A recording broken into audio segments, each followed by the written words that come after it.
Namo tassa bhagavato arahato samma sambuddhassa bhakti bhavantu te.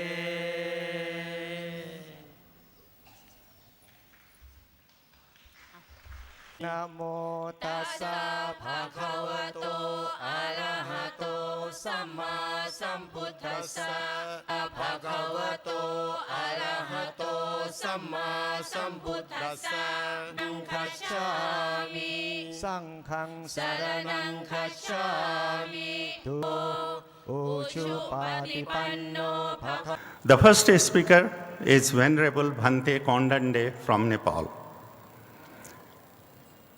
Venerable Bhante Kondande received his master's degree in history, culture, and archaeology from the Tribhuvan University, Nepal. He is the executive member of Lumini Development Trust. Serving as the General Secretary of All Nepal Bhikshu Association, he is also President of the Himalayan Buddhist Educational Foundation. He has been honored with various awards, most prominent among which is Youth Ambassador for Peace. He has participated in a number of national and international conferences in countries such as Thailand, Sri Lanka, Taiwan, Japan, USA, Myanmar, Singapore, Malaysia, Vietnam, and China.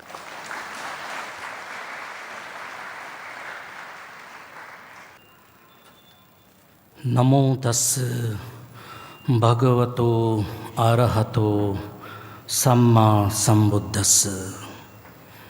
I homage to him, the Blessed One, the Accomplished One, the perfectly self-enlightenment Supreme Buddha.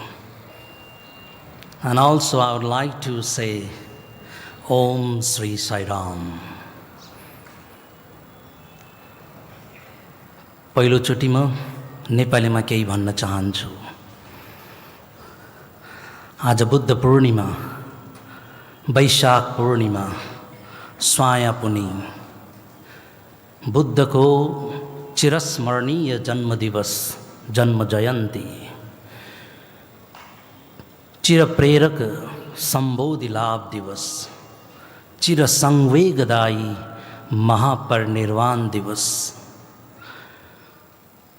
पुत्तपर्ती Shri सत्य साई बाबा को आश्रम में यसरी 2561 बुद्ध पूर्णिमा मनाउन पाउँदा हामी समस्त उपस्थित बुद्ध जन्मभूमि राष्ट्र नेपालबाट आएका र अन्य राष्ट्रबाट यहाँ उपस्थित भएका हामी सबै धर्मयुक्त धर्म गौरवान्वित भइराखेका छौँ।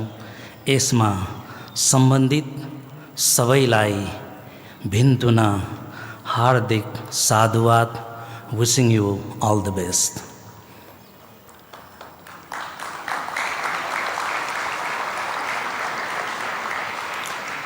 It is a matter of great Dhamma pleasure for me to note that the remarkable of Buddha Purnima 2017 celebration, which is going to be held at Sri Satya Sai Ashram, Prashanti Nilayam, Puttaparthi, the sacred birthplace of Satya Sri Sai Baba. Of course, we are blessed to observe the 2561 Buddha Purnima, enlightenment, Mahaparinirvan of Gautama Buddha on the full moon day of Vaisakh here in this noble land. First of all, I would like to convey my warmest greetings to all present here at this significant gathering and wish you all peace and happiness, progress and prosperity. On behalf of Nepalese Buddhists and a big group of Nepalese devotees, of Bhagavan Sri Satya Sai Baba. All of we are very, very happy to know that Sri Satya Sai organization is involved in multifarious activities and awareness programs to establish peace. To give continuity to these peace-building efforts, Satya Sai Ashram is organizing this significant event here, which is expected to help promote and publicize the historical, cultural, and religious aspect of spirituality for all lovers of peace and non-violence. My dear sister and brothers in Dhamma, we are here from Nepal, where Lord Buddha was born at Lumbini, which is superior landmark of the Buddhist world, which symbolizes ultimate peace and harmony. Lumbini is one of the most holy and significant places among world's great religions. The religious and spiritual part of the Buddhism as a way of life. According to the Sri Satya Sai Baba, I would like to quote here, mention here, the teaching of Buddha are lofty, sublime, and sacred. His most important teaching is ahimsa. Non-violence is the greatest dharma of all. Buddha asserted this with great emphasis and force. For Buddha, everything had to be pure and sacred. If you throw a pebble into a well, ripples are created and these travel up to the edge of the well. In the same way, if you throw a pebble called good thought into the well called the heart, the ripples generated travel throughout the body. When the ripples reaches the eye, it stimulates pure vision. When the ripples reaches the ear, it tunes the latter to sacred sounds. When the ripples reaches the hands, it swings them into good action. In this manner, when the ripples spread across the entire body, there is a symphony of sacred activity all rounds. Thus, good and noble thoughts are fundamental to sacred activity. My dear sisters and brothers in Dhamma, as all of you know that Buddha, the greatest son of Nepal, the light of the world, the benefactor of mankind, belong to all human beings in the history of world religion. We each want to eliminate suffering by eradicating its causes, such as ignorance, craving, and hatred. To accomplish this noble mission to terminating suffering, the Buddha discovered a way of life that had changed people's lives for centuries. The Buddha taught kindness, compassion, morality, and ethics. His teachings are practical, scientific, and relevant today as they were more than 2,500 years ago.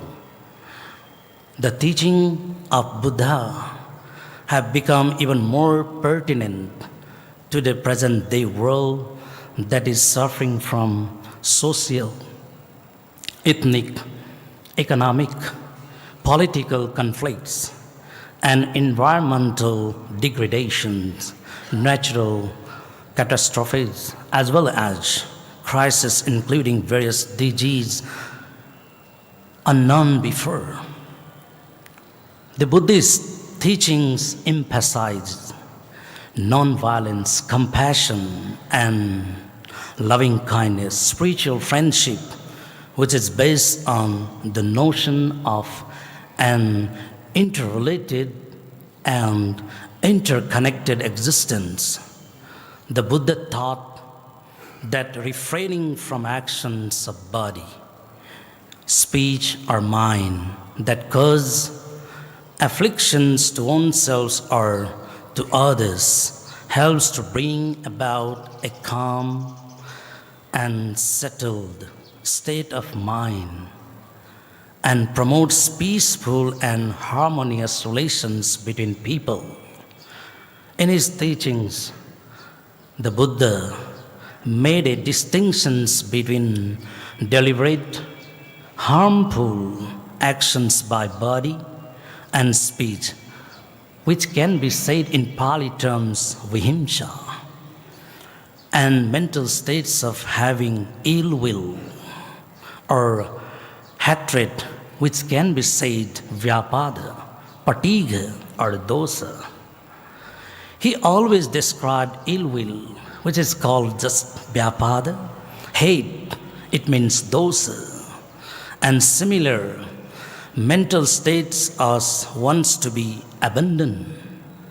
A number of the Buddha's discourses draw out the close mutual relationship between inner personal peace and outer social peace. In order to understand what the Buddha said about the roots of hatred and enmity and the way of living that we need to follow of, we are to live with both internal mental peace and some degree of external social peace. It is helpful to start by getting a broader perspective of what he said about mankind's propensity for conflict, strife, and violence. In Dhammapada, which is accepted as Buddhist Gita, Buddha tells us, Nahi vere na verani sammanti kudachanam avere na cha sammanti es dhammo sanantano. Hatred is never pacified by hatred in this world. By non-hatred alone is hatred pacified. This is the law, ancient and eternal. That's why Buddha urged us, akodhena jine kodham asadhum sadhuna jine jine kadariyandanena satchang alikavadinam. Overcome anger by non-anger. Overcome the weak by goodness. Overcome the miser by generosity. Overcome the liar by truth. We can reflect on the fact that this advice from the Buddha applies just as much to overcome our own inner feelings of anger as it does to overcoming the angry behavior of others towards us. Living a moral life whereby we strive to refrain from harming both ourselves and others is the basic foundation conducive to external peace. But it is important to note that it is also the foundation of eternal peace. If we are acting and thinking in ways that cause harm either to others, to ourselves, or to both, our minds cannot even begin to be at peace. In such circumstances, we can experience guilt and shame and similar painful mental states that can even cause us physical illness. At the same time, we know that the impulses to act, speak, or think in unwholesome ways seems to spring from our minds. Even when we do not what even when we do not want that to happen. Hence the Buddha placed enormous importance on purifying or cleansing our innermost mental process. That's why we always remember Anupavato, Anupaghato. Do not criticize other faiths. Do not harm other faiths, which is Buddhist golden rule for interfaith principle. Buddhism is a religion which teaches people to live and let live. Live and let live. The Buddha's message was an invitation to all to join the fall of universal brotherhood, to work in harmony for the welfare and happiness of mankind. He didn't say that Buddhism is only true religion in this world, but encourage people to accept and respect truth wherever truth was to be found. This means that we need not ignore the reasonable teachings of the other religions. Such an attitude clearly shows that the Buddha never had any prejudice towards other religions, nor did he try to monopolize religious truth.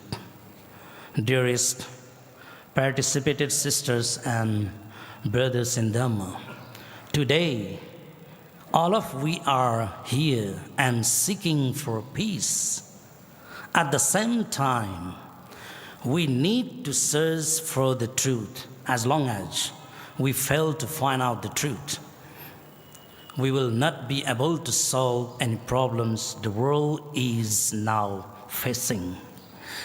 We believe that Gautama Buddha explores the truth and peace for all mankind. So we human beings need to regard the truth and peace as common heritage of our respective religions and try to preserve them to the best of our ability. In this context, we can able to remember the words of Satyasri Sai Baba. For many years, Buddha sought the realization of the self by studying scriptures, meeting sages and saints, and listening to their teachings. He found that by these means he couldn't experience reality. He realized that the knowledge of the self has to be gained through an inward search. He stopped the outward quest and gradually experienced knowledge of the selves from within. We remember that Sri Satya Sai Baba has urged all to follow sincerely their own religion and to respect all religions. The world symbol of the Sai organization contains the symbol of the 5 great ancient religions of the world, such as Islam, Christianity, Buddhism, Zoroastrianism, and Hinduism. We believe to work together with Sai Ashram in order to develop interfaith on peace with different religious leaders. As the outcome of this significant Buddha Purnima, celebration on peace and non-violence, that the joint efforts of all of us from Nepal as well as from India and other countries will lead towards significant and sustainable steps towards promotion, preservation, and protection of religious culture and heritage for strengthening the religious harmony through interfaith on peaceful way. The Sai movement is a multi-religious spiritual organization dedicated to promotion the highest human values, services to fellow men, and the promotion of interfaith harmony. According to Sri Satya Sai Baba, it is not enough to be happy just on this day of Buddha Purnima, Vaishak Purnima. We must able to experience bliss all the time, and we can do so by following the teachings of Buddha. These days, people are great heroes in making platform speeches, but zero is not heroes. Zero is when it comes to practice. It is far more important to translate Buddha's teachings into practice than to make eloquent speeches. This is the proper way to enjoy happiness. This is also the right way of showing respect and reverence for Buddha at last. But not the least, I would like to convey my heartfelt gratitude, countless sadhuvat, and thanks for Satya Sai Ashram and the organizing committee, volunteers, devotees from Nepal for organizing Buddha Purnima 2017 celebration. I would like to say special sadhuvat to Sri Satya Sai International Organization, Nepal, and Amar Sai Ram and the team who worked tirelessly to make this wonderful program possible. May that noble triple gem bless all of us with happiness, good health, prosperity, and great success. Om Sai Ram, sadhuvat, and thanks.